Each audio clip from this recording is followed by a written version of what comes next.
Friends, வெள்ளை கத்திரிக்காயெலாம் அறுவடை பண்ணிடலாம். வெள்ளை கத்திரிக்காய் அறுவடை பண்ணிடலாம் ஃப்ரெண்ட்ஸ். இது கொஞ்சம் வளர விட்டாவே போச்சு. ஃபுல் விதை அந்த கொடை மிளகா எப்படி இருக்குமோ சேம் அதே மாதிரி இருக்குது. மேலே ஸ்கின்னு, உள்ளே ஃபுல்லாக நடுவில் சதை எதுவும் இல்லாத விதை மட்டும் இருக்குது. இது ஆன்லைனில் வாங்கின விதை, அதனால் இது ஹைப்ரிட் போல். விதையாகவே இருக்குது, காயில் சதையே இல்லை, ஃபுல் விதை இருக்குது. ரொம்ப குட்டியில் எடுத்தால் பிஞ்சு போல் இருக்குது. கொஞ்சம் சைஸ், இவ்வளோ சைஸ் வளர்ந்துட்டாவே ஃபுல்லாக விதை தான் இருக்குது. விதை ஒன்றே இருக்குது. இது ஸ்கின் மட்டும் தான் போடுற மாதிரி இருக்குது, நடுவில் ஃபுல்லாக விதை. இது ரொம்ப குட்டியாக இருக்குது.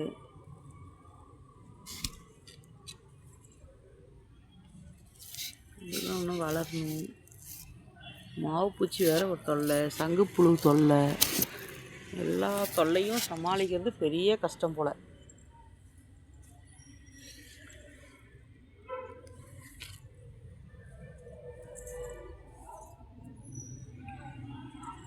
இந்த காராமணிக்கு பாருங்கள் எப்படி கொடியில் இருக்குது, அழகா.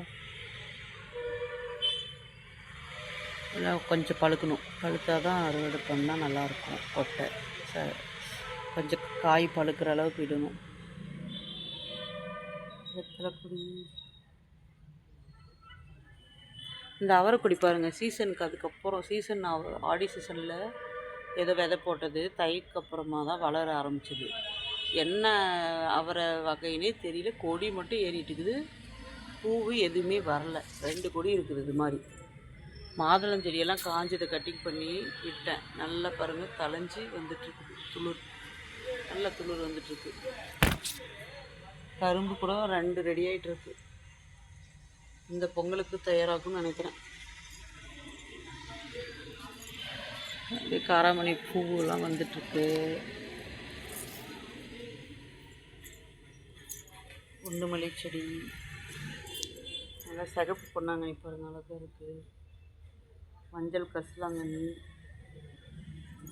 இது ஒரு பொன்னாங்கண்ணி. இது நிறைய எங்கள் தோட்டத்தில் வரும். இதுவே பாருங்கள் கொடி கொடியாக போகிற ஒரு பொன்னாங்கண்ணி. இது கொடி கொடியாக போகும். இது என்ன ஒன்று சமைக்கும் போது இது இந்த கீரி கிள்ளி எடுக்கிற பெரிய கஷ்டம். இந்த கத்திரிக்காய் இன்னைக்கு அறுவடை பண்ண போகிறேன் பாருங்கள். இன்றைக்கி நான் அறுவடை பண்ணது 4 கத்திரிக்காய்.